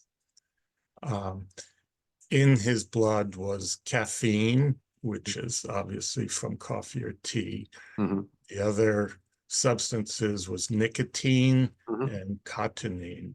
Cotinine is a breakdown of nicotine, and nicotine is obviously found in things like cigarettes and tobacco. In your report, you mentioned there was some fragmented pills or tablets in the stomach content. Does the usual autopsy process involve testing of these fragments to find out what they are? The usual process, no, because if it's not in his system, in Mhm. his bloodstream, it might as well be not even in his stomach. It didn't do anything. Okay. So what was the toxicology result came back? I mean, had there been something unusual, we might have sent the pills back for retesting. All right. And then also you sent a brain sample to the Boston University for analysis. Why was this done? And is this a normal procedure in an autopsy? This is not normal at all. This was unique to the circumstances of this case.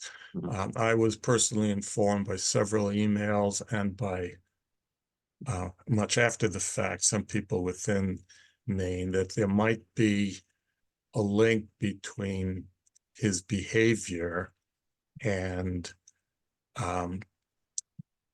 findings which might be possible in the brain. Specifically, I was told about CTE, Mhm. a condition called chronic traumatic encephalitis. And what that is you probably heard about it more through football and boxing, where chronic impact to the brain can cause personality changes over the Mhm. long run. And this can be tested for in death usually. Okay. So And oh, sorry. go ahead. No, I just want to say, because of that information, I decided that I would give a best shot at trying to recover as much brain tissue as possible to see if that could be tested for. Okay. And can you describe the results of the brain sample analysis that you received back from Boston? Well, let me first start by saying the place where they find the markers for CTE, the Mhm. best place to look for it in the brain was not there because the bullet track went through it. It is possible to find the markers for CTE in other parts of the brain as well.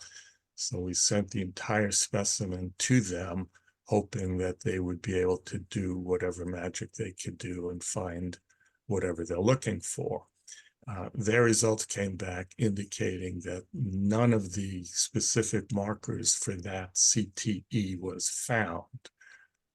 To me, that doesn't mean it wasn't there. It means that the sample they got didn't have it. But they did describe other findings, which was not specifically CTE related. They described what they said were markers for chronic brain trauma, different types of brain trauma other than what CTE would expect to find. And they wouldn't be, did they tell you, or were you able to determine how long roughly those lesions have been there? Or they can't tell you that. Well, some of it is chronic, and we're talking many, many weeks, months, perhaps longer. This is not something which occurred because of the gunshot wound. The director of the lab wrote her own note about how those findings might have affected behavior. But that was not part of my interpretation. Okay. Now, in the report, it also mentioned that there was profound changes, used the word profound. But in your experience, what sort of brain impairments would you anticipate in seeing someone with profound changes as described? What I kind would not.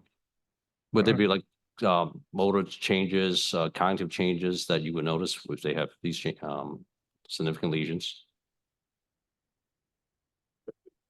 No, what I see at autopsy is we very rarely have to relate back to behavior in life. And if that is an issue, the brain is usually analyzed by a neuropathologist. We can send our brain tissue to people to look at if we're asking a specific question about our findings. The people who we sent the brain to are neuropathologists, and I'm going to yield to their interpretation. Although I did have some questions which I think are still open at the moment. And some of these changes could also happen from other disease process too, correct? Like strokes, MS, or anything like that? Well, MS was basically ruled out from what they did see, and I don't think stroke was offered as a possibility. There are what was offered as the most viable alternative was traumatic brain injury, but not necessarily the ones which would have resulted with CTE. Okay. And do you ever,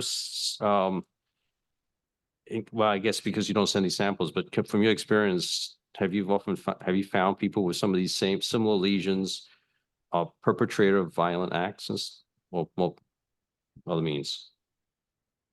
No, I have not. Okay.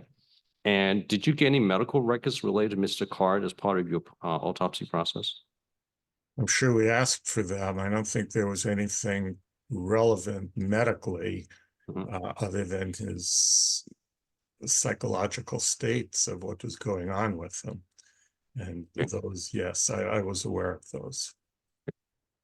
That's it for my questions. Any other questions? I think Deborah. Hi, Debbie Bader here. So you said some questions remain open. Did I hear that correctly, Dr. Fullenbaum? Yes. What questions in your mind remain open? With that report, I had asked to see if I could get copies of the slides. I felt a little bit, I mean, they did a wonderful job in their analysis, but there seemed to be some areas where I wanted a little bit more specific information. And I was a little bit uncomfortable with not seeing it with my own eyes or getting responses from the laboratory when I asked those questions. Are you still waiting for that, or was sort of the answer no? I'm still waiting, but I'm not expecting it. We had requested the director of the laboratory get back to me personally, just so I could have at least a phone call conversation. We did request the slides, and I didn't need the special stainings, which I know might be expensive. I just wanted confirmation that the areas they were describing were indeed areas that I thought would or would not be in the specimens that we sent. And one does this last question. Would you say this is a fair statement that certainly TBI such as Mr. Card may have experienced can cause behavior changes, that not all people who have TBI display behavior changes?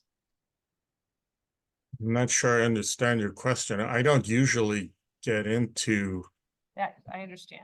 background. I'm sorry, maybe if you say it again, please. That's fine. No, that's fine. I withdraw the question. Other questions? Did Yes. I'm sorry. ahead. Dr. Flomenbach, was there any indication that Mr. Card was wearing hearing aids at the time of his death? Yes, I believe there were. I think I have autopsy photos, one of which actually has it in place. Thank you. So following up on that last question, your Pull your report, mic over.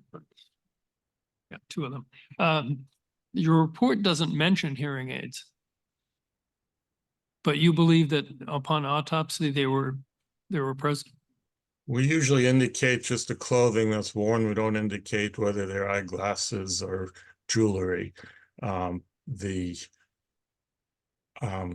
inventory of what was collected probably should have mentioned it. And that's not part of your standard report, the inventory of possessions? It's in the autopsy report. It's not part of my dictation. Correct. All right, but getting back to some earlier questions regarding the estimated time of death. So I think you've explained why one of the standard methods used to make an estimate is the presence of lividity, and you did not have access to that because of the empty heart syndrome. Yes, So the only two factors that you could rely upon were the presence of rigor mortis, correct, and clouding of the cornea. correct. And what is the mechanism that causes rigor mortis? What brings it on and what has it depart?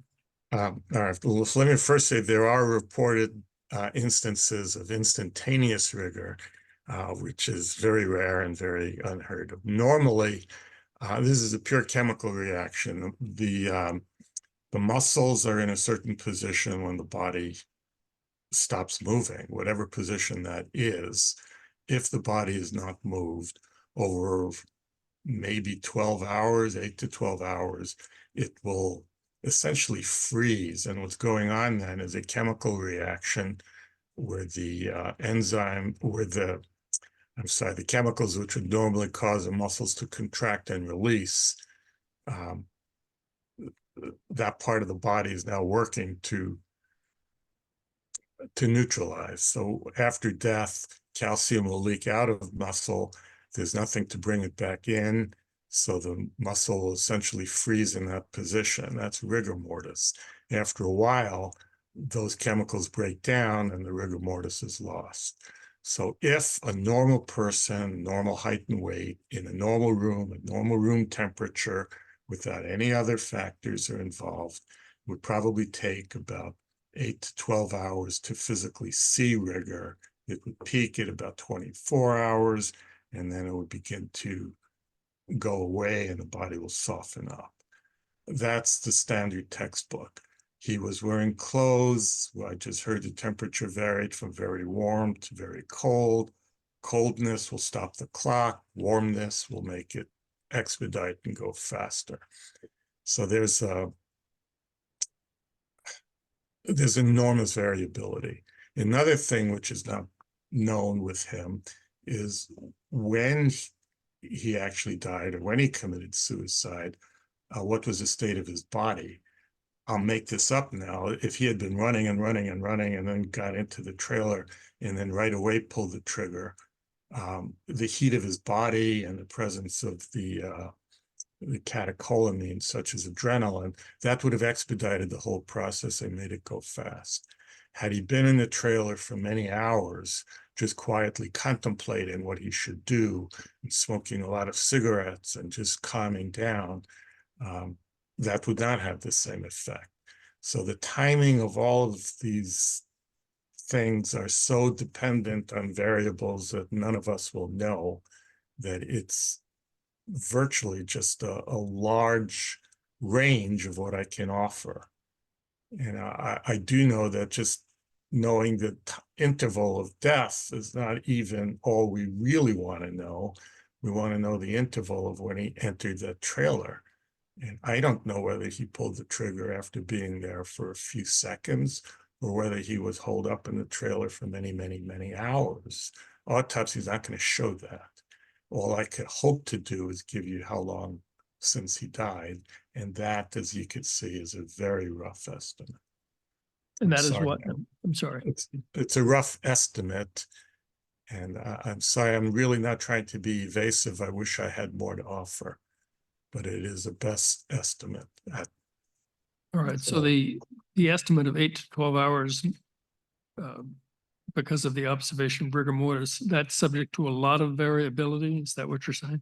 Yes, So it could have been a number of hours before that 8 to 12 hour window, potentially. potentially, yes. And as far as the clouding of the corneas, what is the mechanism that makes the corneas cloud up over time? It's just air basically drying it. Usually normally the eyes will blink and there's water and there's moisture. If they're in the open position, and I checked the scene photos, his eyes were open. If the environment would have allowed it to follow normal course, I would have expected to see a little bit of cloudiness by around 8 hours or so. And there wasn't.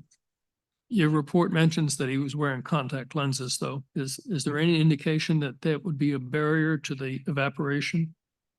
It's a good question. The answer would be no. There'd be areas around the contacts, and most contacts are permeable to that which I need to know.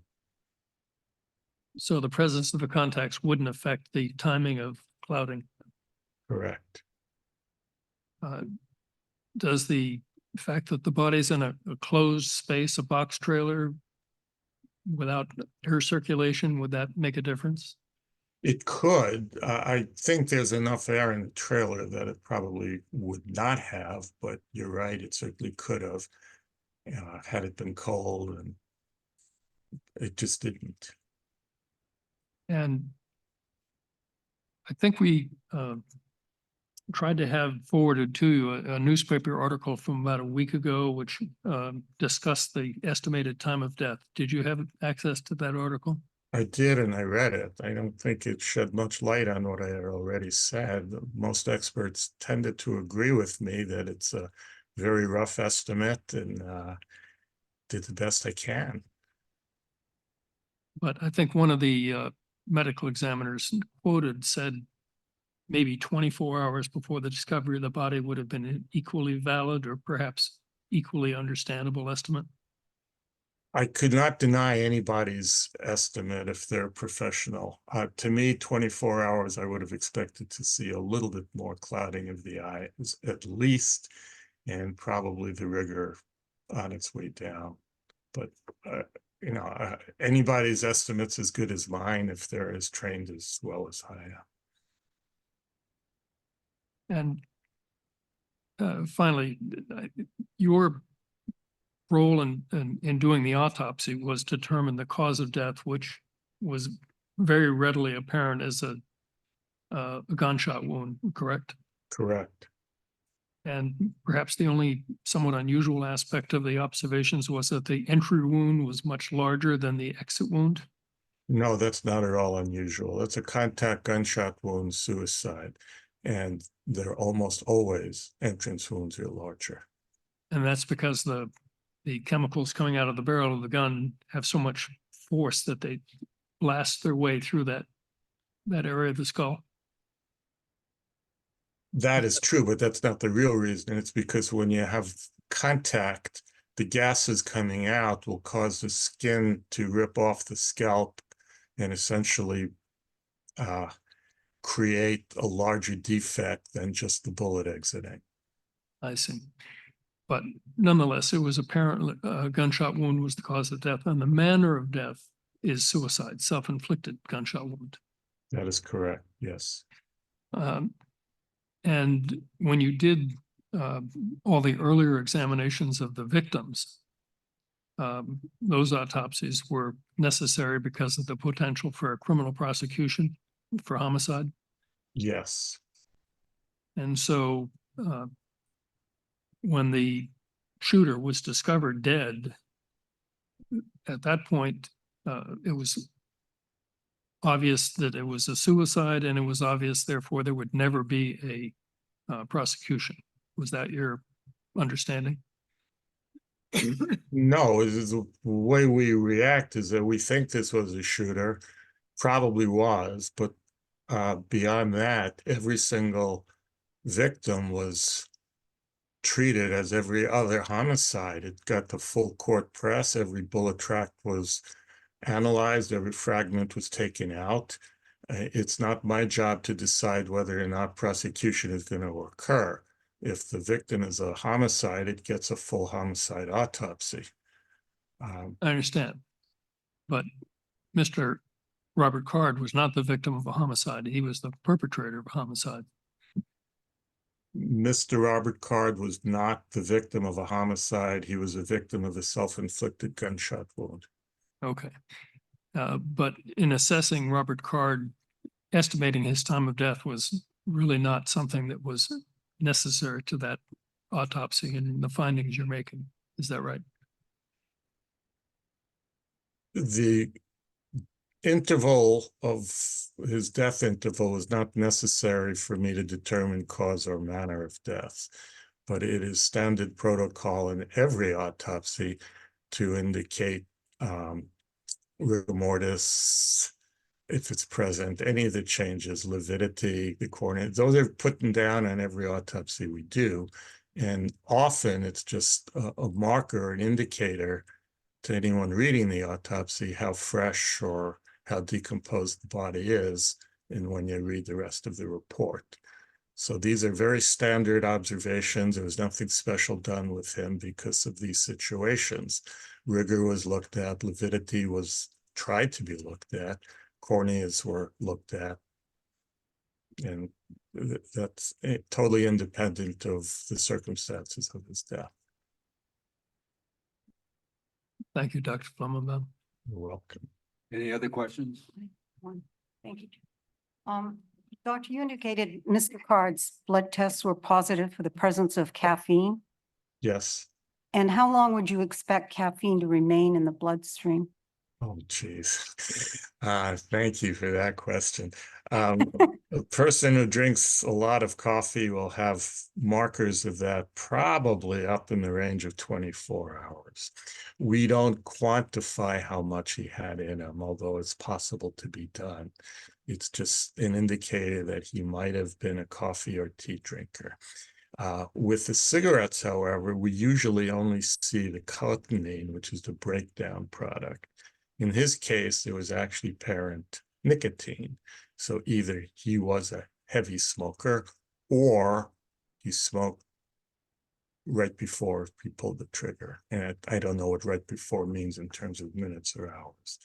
He was a smoker and he drank coffee is all I can say. Coffee or tea.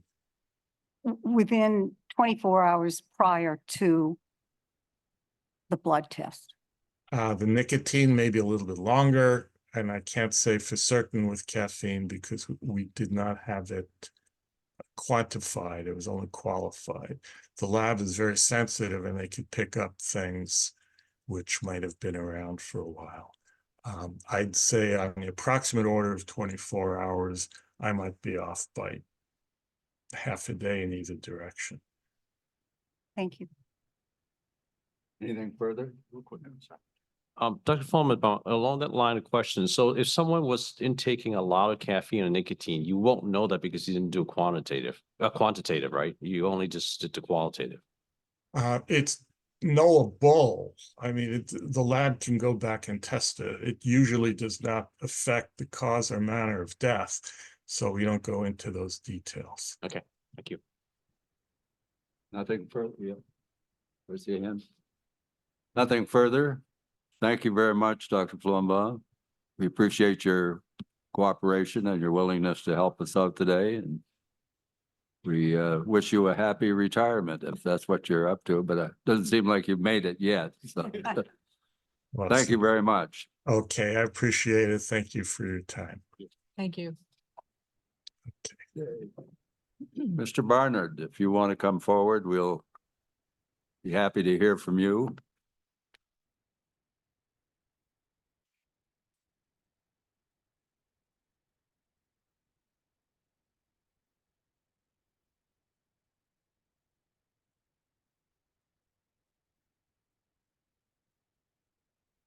Be seated and tell us your name and introduce yourself a little bit and then tell us what you'd like us to know about the tragedy that you've been through.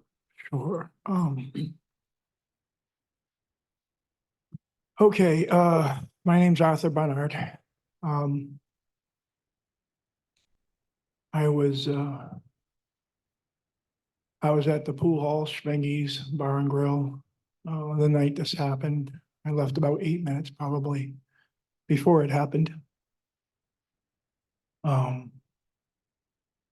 was playing pool with my son that night.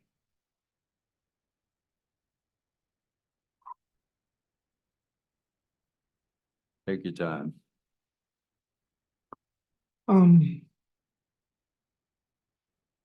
Yeah, so, I mean, I've talked to so many press people since this happened and, you know, one of them asked me a pretty crass question one day. They asked me, oh, well, how do you process that, and things? And it wouldn't have been something I'd normally think about, but, you know, he started saying something about, do you wish you would have been in there with him or anything, it was kind of a dumb question. Looking for a reaction, I assume, you know. And I just simply responded, after I took a deep breath and I just said, day or two ago, I might have walked away just in rage, but today I'm gonna tell you that I guess in my retrospect,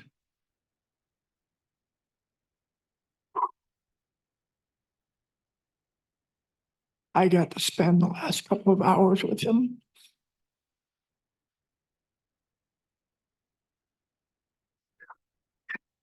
The other families didn't get that. Most didn't get that. Um,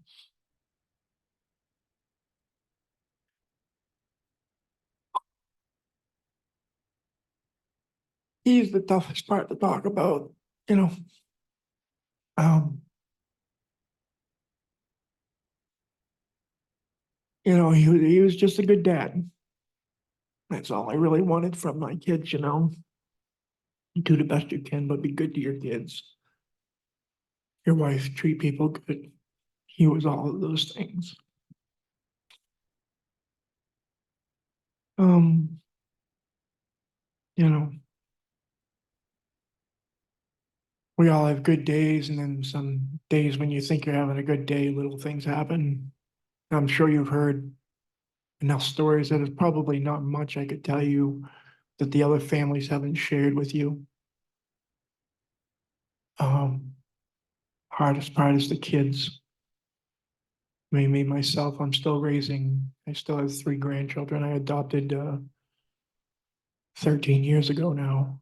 I adopted 4, one of them's growing and out, and the rest are on the verge of getting out of high school. So I've been raising kids my whole life. They're the hardest part.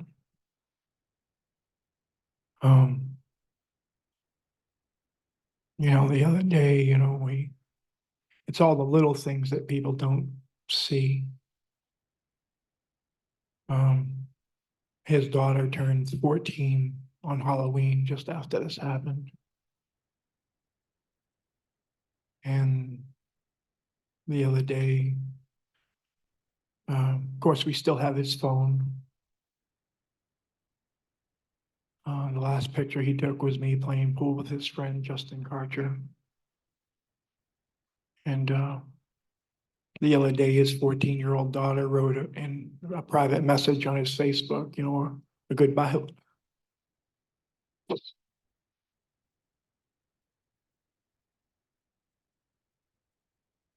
Which his mother sent to me, I didn't share with her that I knew that she had done this.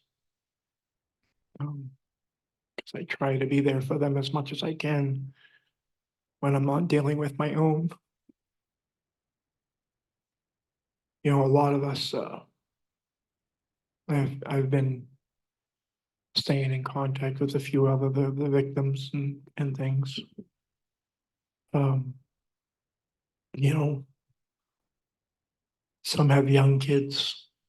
Me, I have teenagers that I have to go home to every day.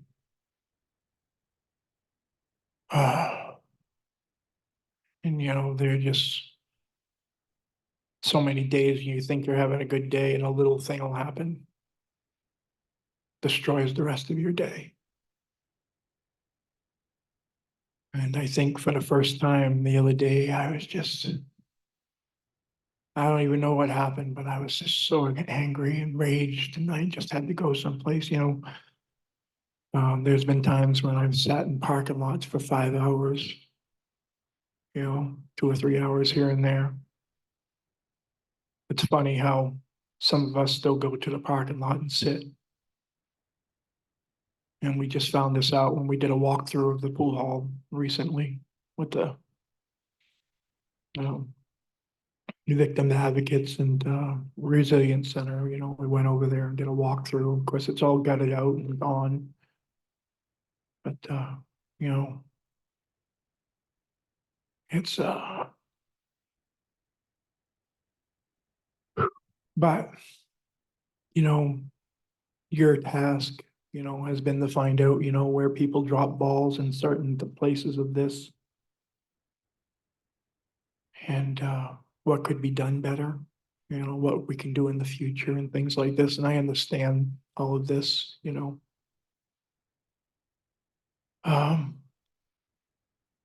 You know, I read the other day, you know, people, you know, I've had the advantage of being able to speak on many occasions now. More so than the other families. And I understand people not being able to talk. I've met a lot of people through this. In fact, I've met most of the families from across the country that were involved in mass shootings. Met a lot of them. Because one of the first things I looked for is that there was something connecting all of us. So I took that time and then I found a way to meet these other people, what we're going through and who understand, you know, most people don't understand. So it's easier to talk with these people. And it's easy for people to say that, you know, we react with emotion. But maybe because I'm older than most of these people,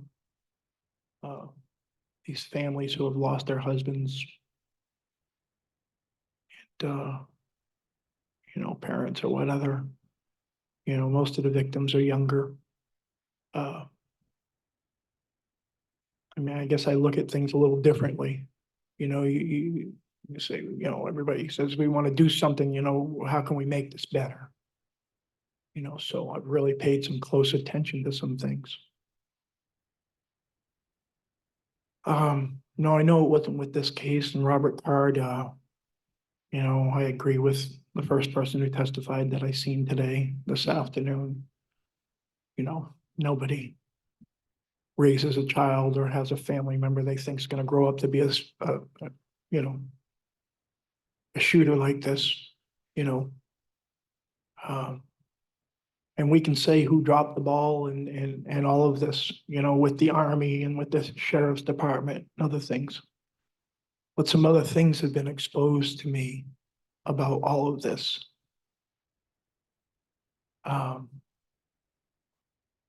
Even if someone had taken his weapons, you know,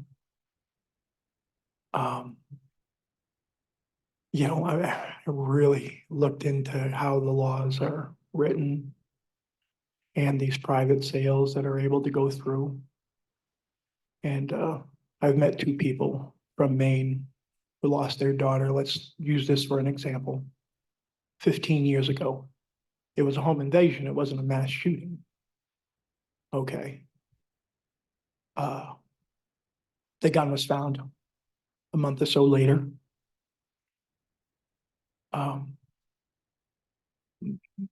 At which time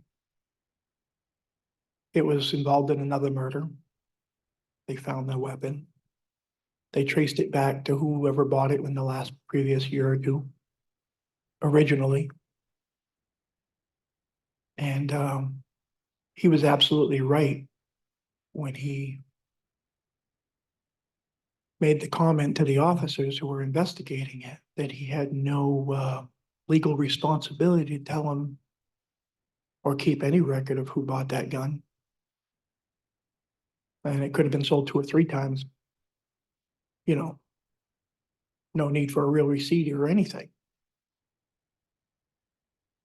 So with that insight, I'm looking at this, well, You know, so someone buys a gun and then all of a sudden they sell it privately and then it's lost in the wind. And with someone like Robert, even if someone took their guns, he could have legally left his home and jumped in his car and gone to a parking lot and bought one off of Craigslist or Facebook, or I mean, or any place.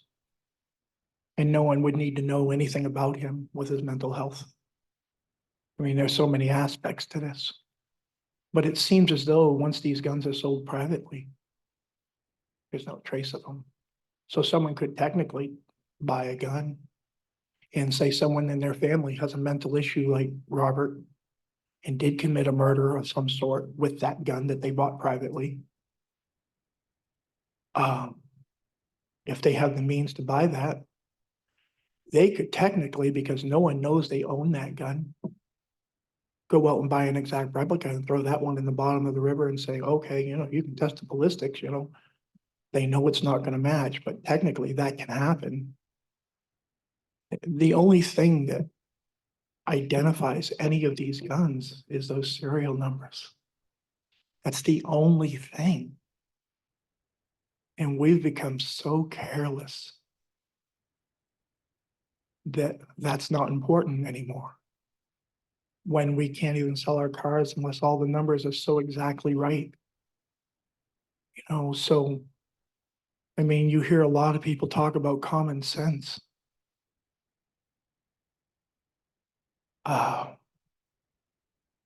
Ultimately, we've created a system where we don't have to keep track of anything like this that are deadly like this. We've created this. Everyone has. And that's sad. You know, I know it's not your job to change policies or laws or things like that. But these are actual facts that nobody even wants to talk about. You can't connect a gun to anyone unless they actually bought it at a distributor. How many guns in this country are bought privately and lost in the wind? I mean, we need to have some kind of common sense in how we got this far from this. I'm not a gun owner, you know, messed up once in my life. I'm not allowed to own a gun, you know, but, you know, I got through my, you know, my dilemmas, ended up adopting grandchildren, and this has been my life. And,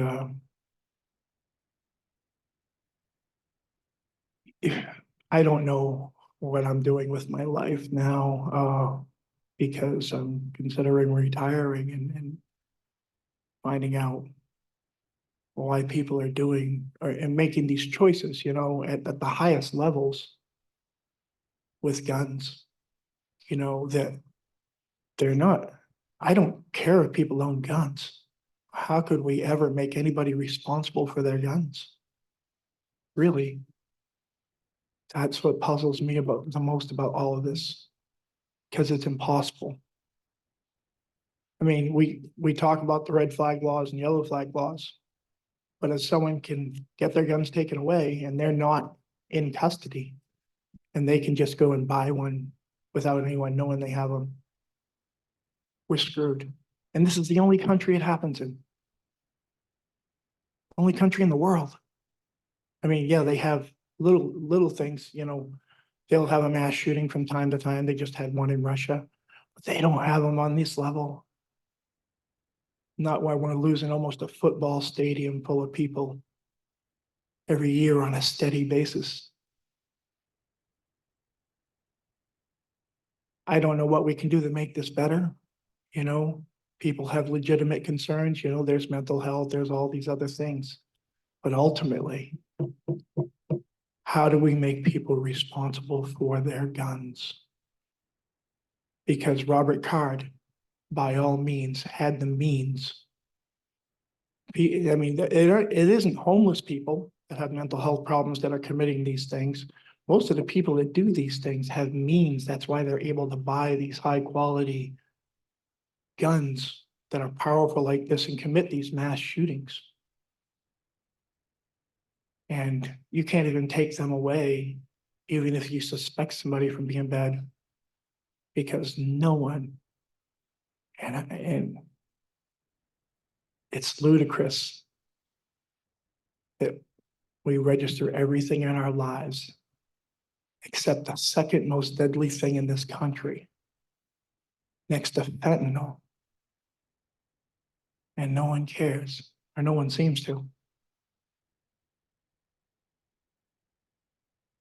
And I don't know what else to say. I have a lot of days, you know, the other day when I'm really stressed, and the first thought that came to my mind that destroyed the rest of my day was when I'm like this, when I'm worried about things, you know. I would call my oldest son, because he was always the one that was there when I wasn't, when I couldn't be for the rest of the family. And you know, now there's 5 kids there, and how many other kids with these other families? You know, maybe it's a blessing that some of them were so young and didn't have a chance to really know their dad or whatever. I don't know if that's a blessing or not, but I do know that he was a great father and his friends loved him. And we have to be better. I don't know what else to say to you. We appreciate your sharing your story with us. You referenced common sense, and someone smarter than me said, the trouble with common sense is it isn't so common. No, We don't all agree on it, so. But it is a common sense situation, and we'll do our best to come up with at least some suggestions that may prevent this from happening in the future. And we appreciate your willingness to be here. Any other questions or comments? Thank you. No, thank you very much, Thank Mr. you. Barnard. all right. Just happy to make you aware. Thank you. Thank you. Completes the list of witnesses for today. Is there a motion to adjourn? So moved. Moved and seconded. All in favor, say aye. Opposed? The motion carries unanimously. I want to thank the University of Maine at Augusta for making the facilities available to us and to their staff who have helped us, without whom this would not have been possible, as they saying. And I also want to thank, as usual, our ASL interpreters, which I will try to remember the language. The only word that I've learned except hello. And I'm coming on it. I'm making progress. 2 words, 3 actually. Thank you very much. We'll stand adjourned.